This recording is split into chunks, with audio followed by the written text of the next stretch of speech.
Welcome to Engineering Times.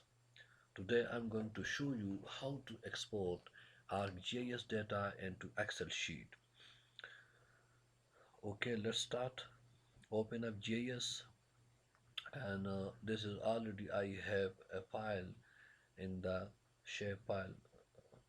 Okay, so zoom to layer. This is my data. Let's open attribute table.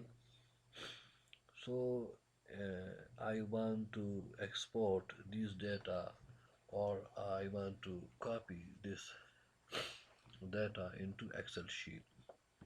Thus you will select all the data. You will select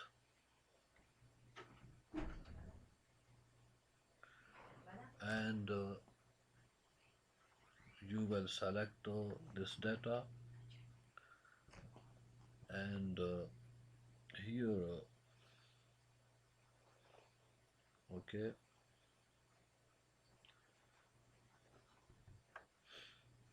click here and copy selected. Okay, now come to Excel sheet. This is my Excel sheet and here copy this data. So this is how you can export attribute table or data of any file in ArcGIS to the Excel sheet. Thanks for watching and Allah Hafiz.